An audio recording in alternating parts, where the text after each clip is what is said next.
Hi everyone, स्वागत है आपका मिस स्टोरी टेलर्स टेक में। आज मैं आपको एक्सप्लेन करूंगी 9 पजल्स, जो कि एक के ड्रामा है और जो हाल ही में रिलीज हुआ था, यानी कि 2025 में। तो बिना देर किए शुरू करते हैं। ये स्टोरी है एक क्रिमिनल प्रोफाइलर और एक डिटेक्टिव की, जो कि एक चेन ऑफ मर्डर्स को सॉल्व करने की कोशिश करते हैं।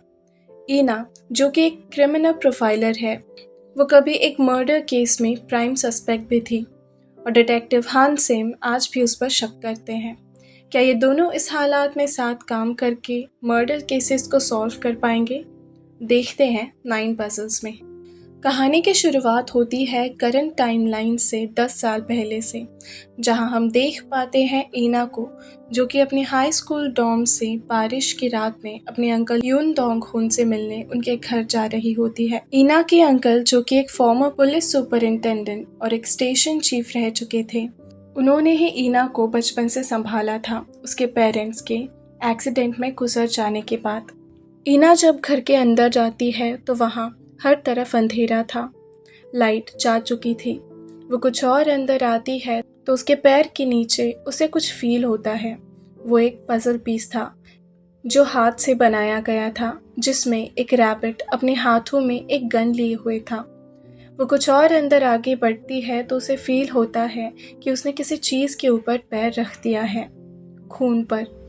लाइट फ्लिकर करती है और ईना देखती है कि आगे उसके अंकल की लाश पड़ी हुई थी, पूरी खून से सनी हुई।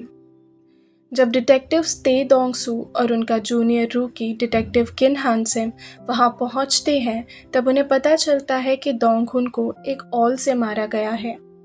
ऑल यानी कि एक नुकीला औजार जो लेदर जैसी चीज़ों में छेद करने के लिए यूज़ होता है।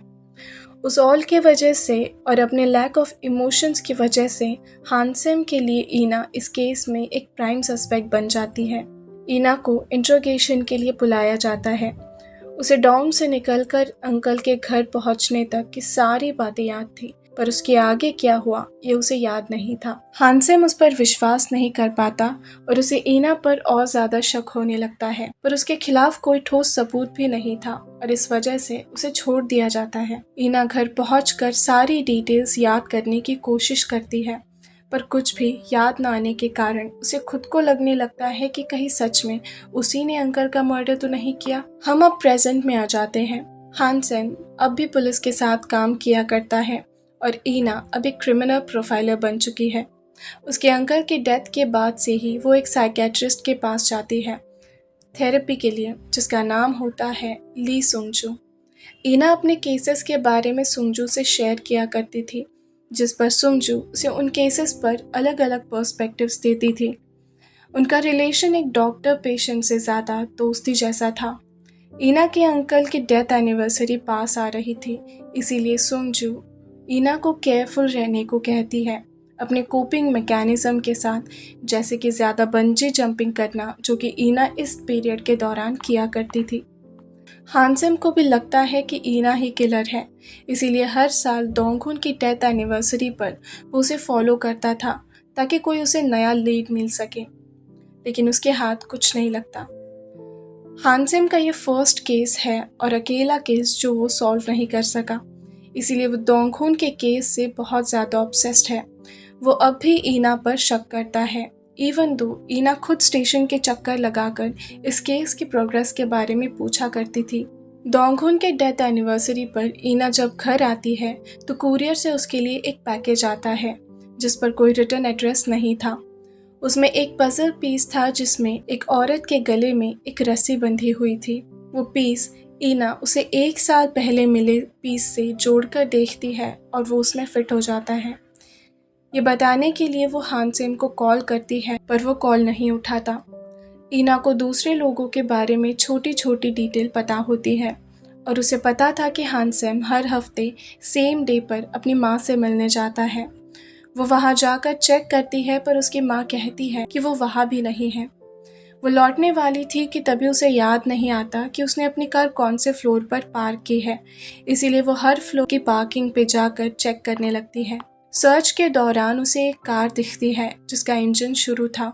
वो उसके अंदर झांक कर देखती है तो उसमें एक मरी हुई औरत की बॉडी थी। जिसके गले पर एक निशान था जिससे समझा जा रहा था कि उसे गला घोंटकर मारा गया है। वो पुलिस को कॉल कर स्टेशन जाकर हानसेम का इंतजार करने लगती है। ये हानसेम की टीम का केस होता है और ईना उसे उस पजल पीस के बारे में बताना चाहती थी और ये भी कि ये एक सीरियल किलर का काम है, पर हानसेम उसकी बात सुनने को तैयार ही नहीं था। विक्टिम ली मियोंग एक विस्की बार चलाती थी जहां अक्सर पुलिस ऑफिसर्स का आना जाना रहता था। हानसेम को पता चलता है कि जिस लास्ट पर्सन को मियोंग ने कॉल किया था वो करंट पुलिस चीफ थे। हानसेम को सारे पुलिस ऑफिसर्स को इंट्रोगेट करना पड़ता है सस्पेक्ट लिस्ट से रूल आउट करने के लिए। ये बात न्यूज़ में लीक हो जाती है जिस वजह से चीफ उन्हें ये केस जल्द से जल्द सॉल्व करने के ऑर्डर्स देते हैं। ईना को भी इस केस पर काम करने के लिए अपॉइंट किया जाता है जिसकी टीम को बहुत हेल्प होती है। फाइनली ईना को अपनी उस रात की मेमोरीज याद आ जाती है और वो डॉक्टर ली को बताती है कि किलर वहाँ उसके साथ उस रूम में मौजूद था पर उसने उसे मारा नहीं। ईना एक शार्प क्रिमिनल प्रोफाइलर थी और उसे लोगों से इंफॉर्मेशन निकलवाना बहुत अच्छे से आता था। हानसेम को भी रियलाइज होता है कि मियोंग के किलर ईना नहीं है।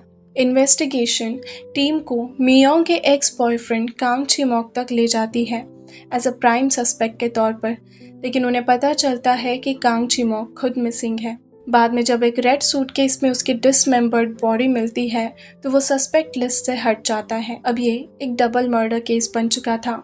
ईना के प्रोफाइलिंग स्किल्स की मदद से चिमोक का किलर पकड़ा जाता है जो कोई और नहीं बल्कि उसकी वाइफ थी यांग ही और उसका बॉयफ्रेंड। लेकिन स्ट्रेंजली ईना को एक और पजल पीस मिलता है, लेकिन चिमोक को उस आदमी ने नहीं मारा था जो ईना की अंकल का किलर था।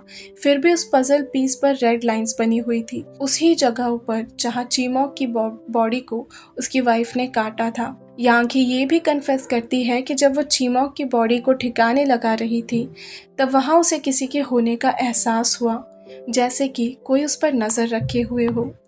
ऐसा लगता है कि चिमोक किलर का टारगेट था, लेकिन उससे पहले यांगी ने उसे मार डाला। ईना हानसेम के घर को उनका ऑफिस बनाने का सजेस्ट करती है जहां वो इस पजल केस के बारे में इन्वेस्टिगेट करेंगे। ईना कहती है कि वो हानसेम को प्रोफाइल कर चुकी है और उसे हानसेम पर पूरा ट्रस्ट है। वो चाहती थी कि अब हानसेम उसे प्रोफाइल करे और डिसाइड करे कि वो उस पर भरोसा कर सकता है या नहीं।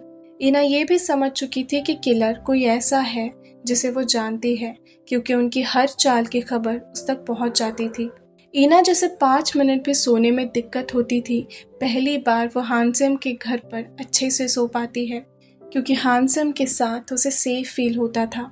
हानसेम भी अब ईना पर ट्रस्ट करने लगा था और उसे उसकी सेफ्टी की भी फिक्र होने लगी थी क्योंकि वो अकेली ही पजल पीस किलर से डायरेक्ट कनेक्शन में थी। एविडेंस को चेक करते समय ईना को पता चलता है कि मरने से पहले चिमोक ने 3 बार एक ही आदमी को कॉल किया था जो कि एक कंस्ट्रक्शन कंपनी का सीईओ है। उससे इन्फॉर्मेशन निकलवाने ईना दो यून सो के ऑफिस पहुंचती है। अपने सारे टैक्टिक्स इस्तेमाल करने के बावजूद वो उसे कोई इन्फॉर्मेशन नहीं देता और उसे वहां से बाहर निकल जाने को कहता है। एक और मर्डर और हानसेम और ईना साथ में क्राइम सीन पर पहुंचते हैं जहां ईना को देख दूसरे टीम मेंबर्स इतने खुश नहीं थे, भले ही उन्होंने पहले भी एक केस पर साथ में काम किया था। हानसेम और ईना फॉरेंसिक रिपोर्ट का इंतजार कर रहे होते हैं कि तभी ईना को एक और पजल पीस मिलता है जिस पर एक जोकर बना हुआ था। मोस्ट प्रोबेबली ये यूनसो था। चोई सान एक डिटेक्टिव हानसेम को एक मिसिंग एविडेंस के बारे में बताता है, एक पुराना हैंडकरचीफ जो कि क्राइम सीन पर था, पर ना तो वो फोटोज में कहीं दिखाई दे रहा था और ना ही कलेक्ट किए हुए एविडेंस में। वो चोई सान को ये बात किसी को ना बताने के लिए कहता है। हानसेम ये बात सिर्फ अपने कैप्टन डिटेक्टिव यांग जुंग हो से शेयर करता है। उसे पता चलता है कि यूनसो को चिमोक से नफरत थी, पर फिर भी वो उससे किसी वजह से टॉलरेट करता था। जब ईना पजल को गौर से देखती है तो उसमें पीछे एक अम्यूजमेंट पार्क की राइड होती है। ईना उस एग्जैक्ट अम्यूजमेंट पार्क को ढूंढ निकालती है, पर वहाँ के मैनेजर से उसे पता चलता है कि वहाँ कभी कोई मेजर एक्सीडेंट हुआ ही नहीं। एपिसोड 6 में ईना यूनसो और चिमोक के रिलेशनशिप के बारे में और पता लगाने की कोशिश करती है और सर्च करने पर बस एक कनेक्शन उसे मिलता है कि जिस अपार्टमेंट में मियोंग रह रही थी वो उससे पहले चीमॉक के नाम पर था और चीमॉक से पहले उसका सबसे पहला ओनर यूनसो हुआ करता था। लेकिन इन सब का उसके अंकल के साथ कोई कनेक्शन उसे नहीं मिलता। वो हानसेन को कॉल करके उस अपार्टमेंट में बुलाती है और उसे सारे विक्टिम्स के बीच का कनेक्शन समझाती है और हम सोचते रह जाते हैं कि आगे क्या होगा।